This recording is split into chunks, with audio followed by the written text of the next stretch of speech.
जय श्री कृष्ण दोस्तों, हमारे BS शर्मा भारद्वाज चैनल में आप सभी दोस्तों का स्वागत है। हम भगवान श्री बांके बिहारी श्री कृष्ण से प्रार्थना करते हैं कि आप सभी सब्सक्राइबर जो भी हमारे इस चैनल के सदस्य हैं, सभी की मनोकामना पूरी हो और सबके ऊपर मेरे गोविंद की कृपा बनी रहे। दोस्तों, एकादशी का व्रत जो है, एकादशी की व्रत कथा सुनकर के अगर आप इस उपाय को कर लेते हैं तो निश्चित रूप से आपकी सभी मनोकामना पूरी होगी। हर प्रकार के संकट एकादशी के दिन पूजा करने से दूर हो जाते हैं। इन्हें 5 एकादशियां एकादशी से शुरू होती हैं, जिन्हें भीष्म पंचक भी कहा जाता है। सात्विक विचार रखने चाहिए, मन को पवित्र रखना चाहिए, नास्तिक व्यक्ति से बात ना करें, कभी भी अपने बड़ों की किसी की बुराई ना करें। पूरे भाव के साथ अगर व्रत रखा जाता है तो जरूर आपकी मनोकामना पूरी होगी। अगर आप व्रत नहीं रख सकते हैं, बार बार कह रहे हैं व्रत नहीं रख सकते हैं, तो केवल उपाय कर लें, कथा सुन के उपाय कर लें, तब भी आपकी मनोकामना अवश्य पूरी होगी। दोस्तों, एकादशी की पहले हम कथा सुना रहे हैं, उसके बाद में आपको जो है उपाय बताएंगे। बोले एकादशी मातम की जय। ब्रह्मा जी कहते हैं कि हे मुनिश्रेष्ठ, सभी पापों को दूर करने वाली पुण्य मुक्तिदायिनी देव प्रबोधिनी एकादशी का मातम सुनाइए। तीर्थ पर गंगा की प्रभुता और तीर्थों का प्रभाव जभी तक रहता है जब तक भगवान की एकादशी का व्रत नहीं करते। भगवान श्री ब्रह्मा के वचन सुनकर के नारद जी ने कहा, पिता में एक समय भोजन करने से, रात्रि को भोजन करने से पूरे उपवास का क्या फल प्राप्त होता है। ब्रह्मा जी कहते हैं कि हे पुत्र, एक बार भोजन करने से 1 जन्म का, और रात्रि को भोजन करने से 2 जन्म का, और पूरे दिन उपवास करने से 7 जन्मों के पाप नष्ट हो जाते हैं। एकादशी को पर पूरी श्रद्धा के साथ करना चाहिए। एकादशी के दिन जो है भगवान की भक्ति करें। मंदराचल के समान भारी पाप होते हैं, वो भी भक्ति करने से नष्ट हो जाते हैं। एकादशी के दिन कैसा भी नास्तिक व्यक्ति हो, अगर एकादशी की शरण में आ जाता है, परंतु ये नहीं है कि आप एकादशी का व्रत भी कर रहे हैं, साथ में पाप भी कर रहे हैं, चलो अगली एकादशी आएगी फिर पुण्य कर लेंगे, ऐसा नहीं करना चाहिए। जो हो गया जीवन में हो गया, पर जब कहते हैं जब जागे तब सवेरा। अगर आप एकादशी की शरण में आ गए, पिछले सारे कर्मों को भूल जाओ, भगवान की शरण में पूरे भाव से चले जाओ। पूरे भाव से जाने पर मेरे नारायण बड़े ही दयालु हैं, प्रसन्न हो जाते हैं, वो तो भाव के भूखे हैं। एकादशी के दिन पाप कर्म नहीं करने चाहिए। परिश्रीगामी, जिसने अनेक प्रकार से गुरु ब्राह्मणों का धन नरपाए, अहंकार से बातें करी हैं, जो चांडाली से वो कहता है, ऐसे लोग भी एकादशी की शरण में आ जाते हैं, फिर पुण्य करने लग जाते हैं, तो सारे पाप पिछले नष्ट हो जाते हैं। एकादशी के व्रत का संकल्प लेने मात्र से कि हम एकादशी का व्रत करेंगे या कथा सुनेंगे, तब भी पाप नष्ट हो जाते हैं। नरक से पितरों का उद्धार होता है, ब्रह्म इत्यादि महापाप भी नष्ट हो जाते हैं।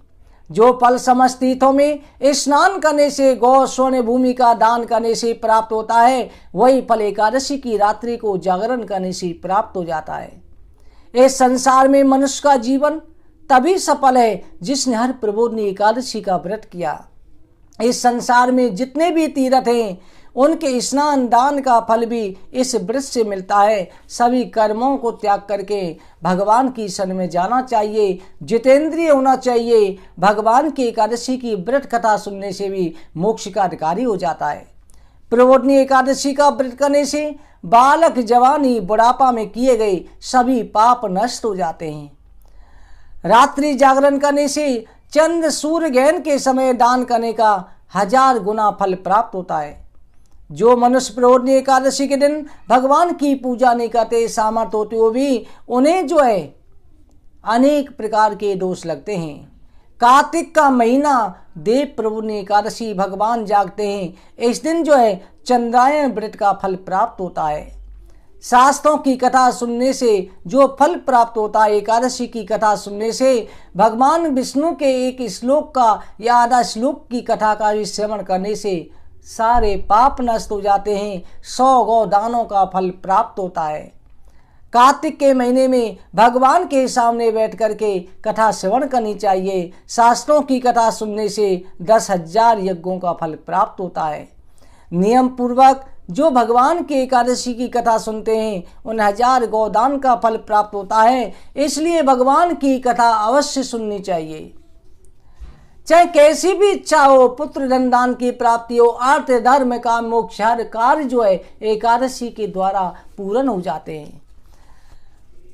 ब्रह्मा जी कहते हैं कि हे पुत्र, ब्रह्म मुहूर्त में 2 घड़ी रह जाए तब प्रातः काल उठ करके, जाने 3:30, 4, 5 बजे तक उठ करके भगवान के लिए संकल्प करे। नियम से अपना दंत रावण शुद्ध होकर के, स्नान आदि से शुद्ध होकर के भगवान की कथा सुने। व्रत का नियम ग्रहण करना चाहिए कि हे प्रभु, आज मैं निराहार रहूंगा, दूसरे दिन में व्रत करूंगा, आप मेरे व्रत को पूर्ण करें। द्वादशी को भोजन करूंगा, आप मेरी रक्षा कीजिए। तत्पश्चात भक्ति भाव से रात्रि को भगवान के आगे जागरण करें। नित्य गीता आदि करनी चाहिए। पूर्णी एकादशी को कृपणता त्याग करके अनेक फल पुष्प अगर धूप आदि से भगवान का पूजन करना चाहिए। शंख के जल से भगवान को अर्घ्य देवें। इसका समस्त फल करोड़ों तीर्थों के स्नान के बराबर हो जाता है। कार्तिक में तुलसी से भगवान का पूजन करने वाला 10,000 जन्मों के पापों को नष्ट हो जाता है। तुलसी का दर्शन, स्पर्श, कथा, नमस्कार, तुलसी रोपण, जल से सींचना, तुलसी का पूजन, ये सभी भगवान के वैकुंठ लोक को प्राप्त कराता है। कुटुंब में उत्पन्न होने वाले प्रलय काल तक विष्णु भगवान के लोक को वास करते हैं, भगवान के भक्त होते हैं। जिस घर में कार्तिक की कथा, एकादशी का व्रत और भगवान की प्रिय तुलसी का पूजन होता है, हजारों युगों तक प्राणी का वैकुंठ में वास होता है। तुलसी के बीज की जितनी शाखाएं फैलती हैं उतने कुलों का उद्धार हो जाता है, धर्मात्मा का जन्म होता है। सूर्य चंद्रमा के लोक को भी वो प्राप्त होकर के सीधे वैकुंठ चले जाते हैं। जो मनुष्य सफ़ेद या लाल कन्ने से भगवान की पूजा करते हैं या भगवान के ऊपर आम की मंजरी चढ़ाते हैं, उन्हें जो है गौदान का फल प्राप्त होता है। दूर्वा की अंकरों से जो भगवान की पूजा करते हैं उन्हें 100 गुना फल प्राप्त होता है। शमी के पत्रों से, चंपा के फूलों से भगवान की पूजा करते हैं, वो प्राणी जन्म मरण के चक्र से मुक्त हो जाते हैं। जो मनुष्य केतकी के पुष्प भगवान पर चढ़ाते हैं, करोड़ों जन्मों के पाप नष्ट हो जाते हैं। पीले लाल वर्ण के कमल के फूलों से भगवान की पूजा करनी चाहिए।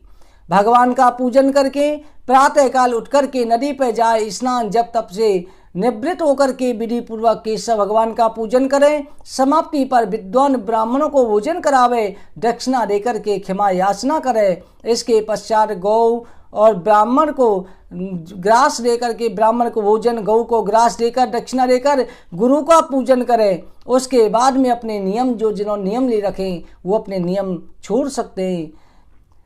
एकादशी के दिन में जो भगवान के सामने प्रेम के साथ में जिन्होंने आंवले का स्नान किया है, कार्तिक के महीने चतुर्मास किया है, वो आंवले का, मनुष्य दही शहद का दान करता है। जिसने फलों का त्याग करा था चतुर्मास में, वो फलों का दान करता है, वो प्राणी जो वैकुंठ चला जाता है। जिसने चतुर्मास में सैया पे न सोने का संकल्प लिया था, धरती पे सोए थे, वो सैया दान करें। ब्राह्मण ब्राह्मणी को मिष्ठान का भोजन करा करके उनको वस्त्र आभूषण दान करें। इस तरह से करके एकांत में व्रत करने वाला जो है संकल्प करे। और अगर इतनी सामर्थ नहीं है तो ब्राह्मण का आशीर्वाद मिल जाता है तो ही व्रतों को संपूर्ण कर देता है। जिन वस्तुओं को चतुर्मास में छोड़ा है उन वस्तुओं को फिर दोबारा से ग्रहण कर सकते हैं। ये संकल्प करके, उद्यापन करके कर सकते हैं। जो बुद्धिमान इस प्रकार चतुर्मास का व्रत निर्विघ्न समाप्त करते हैं वो जन्म मरण से मुक्त हो जाते हैं। उन्हें अनंत गोलोक धाम की प्राप्ति होती है। बोले एकादशी मातम की जय। भक्तों, इस तरह से एकादशी की कथा श्रवण करने के बाद में भगवान के सामने आप अपनी प्रार्थना बोलें, धूप दीप जला लें। धूप दीप जला करके फिर उसके बाद में आपको करना यह है कि एक छोटा सा उपाय करना है। उपाय में आपको जो है भगवान के सामने एक कपड़ा बिछा लो, लाल सफ़ेद जो कपड़ा हो कपड़ा बिछा लो, या आपके मंदिर में जो बिछा हुआ है पटले पर रख लो, या थाली भी रख सकते हैं। और थाली पर जो है या कपड़े पर आप 5 चावल की ढेरी लगाए। एकादशी को चावल नहीं खाते हैं, परंतु पूजा में भगवान को भी नहीं भोग लगाते, परंतु जो उपाय कर रहे हैं उपाय में प्रयोग कर सकते हैं। उसका करना क्या है वो भी सुन लेना, किस लिए रखवाया जा रहा है। 5 ढेरी बना देवे। अगर आपके मन में चावल की शंका हो रही है तो आप व्रत वाले चावल भी ले सकते हैं। रख के उनके ऊपर एक एक मिट्टी का दीपक रख देवे। अब आपकी इच्छा है कि आपको 5 दिन के अखंड दीपक जलाने या 1 दिन का उपाय करना है। आप 1 दिन के उपाय भी कर सकते हैं।